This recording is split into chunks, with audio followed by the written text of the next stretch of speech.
Hepsini ödet bana. Kocaya karşı. Esti bir deli rüzgar, yaktı beni. Hoş değiliz orada. Adamlarımız var, karşılayacaklar bizi. Ben gelene kadar bir şey etmek yok. Ula biz zapt ol da akşamdan beri gideceğim de gideceğim. Biz kadına dokunanı musalla taşına koruz. Ben bunun hesabını sor. Ben anladım ki biz hiçbir zaman mutlu olamayız. Merhaba Taşacak Bu Deniz hayranları. Büyük bir coşkuyla izlediğimiz Taşacak Bu Deniz dizisinin ilk sezonu geride kaldı. Ancak sezon finalinde yaşanan o dehşet verici, akıl almaz gelişmeler izleyicilerin nefesini kesmeye yetti de arttı bile. Merakla beklenen ikinci sezonun ilk resmi fragman dijital platformlara düşer düşmez sosyal medyayı adeta birbirine kattı. İlk sezonun o devasa klon sonbaharında acımasız mafya lideri Timur Volkov, Adil Koçari'yi hayatının en büyük, en kan dondurucu ve en imkansız seçimiyle baş başa bıraktı. Timur, Adil'in bu hayattaki en zayıf damarını, yani canından çok sevdiği 3 kadını, Esme, Eleni ve Fadime'yi kendi ölüm tuzağının içine çekti. Timur'un kurduğu o gassal denklem şu: Adil, bu 3 kadından sadece birini seçecek.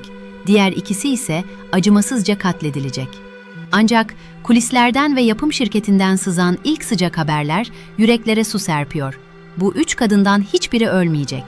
Üçü de bu cehennem çukurundan sağ salim kurtulmayı başaracak. Fakat bu mucizevi kurtuluşun karşılığında Adil Koçari'nin Timur'un o çok ağır ve onur kırıcı şartına boyun eğmesi gerekecek. Timur, Adil'i köşeye sıkıştırmak için elindeki en büyük şantaj kozunu oynayacak. Şartı net: eğer Adil, kızı Eleni'nin eline Timur'un öz oğluna yar eder ve bu evliliğe onay verirse, 3 kadının da canını bağışlayacak. Aksi takdirde herkesin şah damarını kesecek. Adil ailesini kurtarmak adına çaresizce bu zoraki evliliğe evet demek zorunda kalacak.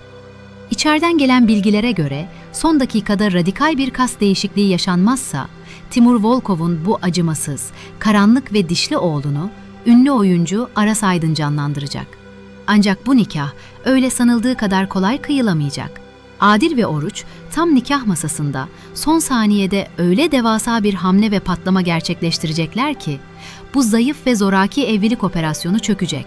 Eleni ise esaretten kurtulacak. Tüm bu sarsıcı olaylar sırasında o meşhur ve tehlikeli tekne baskını sahnesi yaşanırken Koçari ailesinin korkusuz aslanı Oruç, kurşunların önüne adeta çelikten bir duvar gibi dikilecek.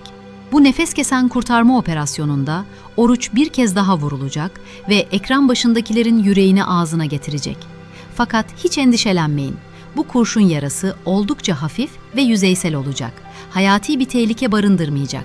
Oruç, bu yaralı haliyle bile ailesini ölümün kıyısından çekip alacak ve Adil tüm aileyi oradan sağ salim tahliye etmeyi başaracak. Diğer tarafta Karadeniz'de bu kanlı hesaplaşmalar sürerken İsfat hayranları için adliye koridorlarından çok büyük bir güncelleme var. Fadime, yaşadığı o devasa öfke ve kırgınlığın baskısıyla boşanma davasını resmen açacak. Ancak ikili hakimin karşısına çıktığında İso tüm mahkeme salonunun önünde kalbini ve aşkını açıkça ortaya dökecek. İso'nun bu duygu yüklü, samimi ve net savunmasının ardından aile mahkemesi boşanma kararını ilan etmek yerine davayı ileri bir tarihe erteleyecek. Böylece ikinci sezonda da bu büyük aşkın tamamen kopmasının önüne geçilecek ve hikayedeki o tutkulu romantizm tavan yapmaya devam edecek. Ancak yeni sezonun başlarında İso, ailesine karşı duyduğu kırgınlıkla bambaşka, tehlikeli bir patikaya sapacak. Gidip bizzat Fatih Fırtına'nın kampına dahil olacak ve onun yeraltı işlerinin başına geçecek. Bu hamle, Koçari ailesi için çok ağır bir darbe olacak.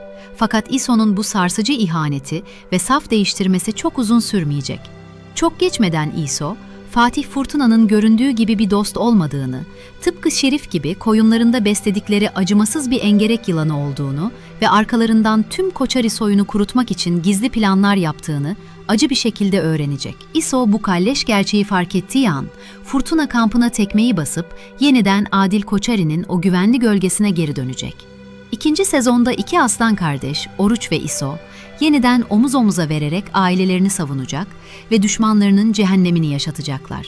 Taşacak Bu Deniz ikinci sezonuyla aksiyonun, saf dramın ve akıl almaz ters köşelerin merkezi olmaya geliyor.